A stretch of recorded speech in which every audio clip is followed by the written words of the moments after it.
I was always more of a video game kid too.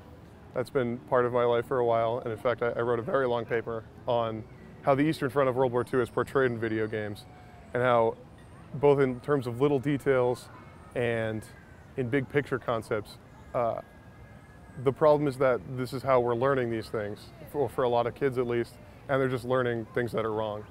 In England I did a program called Theory and History of International Relations, which was in the history department, but allowed us to take international relations classes as if we were in that program as well. You would find a lot of that radical leftist America is imperialist and awful for the world and bad in every way. But you would also find a pretty solid common ground where America's got its flaws, but has been and can continue to be a force for good in the world. And then of course there were the few unreconstructed pro-imperialists who bemoaned the loss of the British Empire and wished we hadn't quite so forcibly taken it from them. I subscribe to about 200 different blogs, which are way too many to list here. Things like Wikipedia, while not obviously a reliable source in and of themselves, have served as an amazing starting point to learn about basic concepts, and if it's a particularly well footnoted one, you can just find these amazing resources you would have no idea of otherwise. For me, it's hard to write when internet access is turned off, just to verify some basic facts if I'm unsure of them.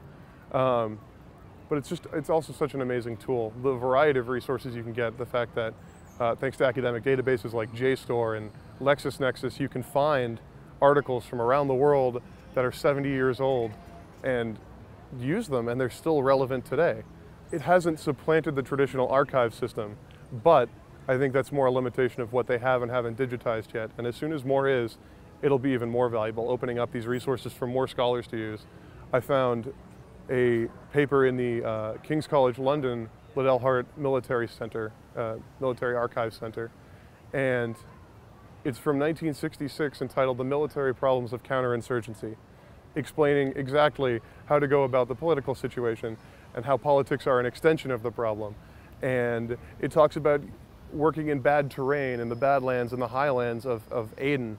And so it's just amazing what's still relevant today.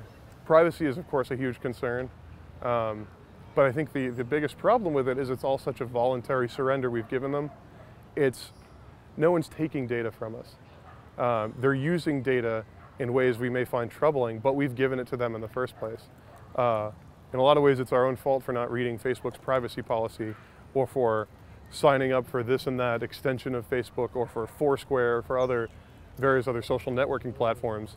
I mean, you really have to realize what you're giving up when you sign up for them. There's a term that exists known as fourth generational war, or 4GW, but the consensus at this point seems to be that we've moved past even that. We've entered the world of fifth generational war, or 5GW, which are these new constructs where network-centric warfare is a concept thrown around a lot, and that influences the idea of 5GW greatly. The fact that certain actors will find a vulnerable node and then swarm on that target, thanks to the media. So take that attack in Iraq, for instance, on the pipeline. Thanks to the global media, the results of that will be broadcast around the world. And other groups completely unrelated to the initial one can pick up on the fact that this is a vulnerable target, this is a legitimate way to achieve a devastating attack on that target. And so the spread of these techniques is hugely dangerous.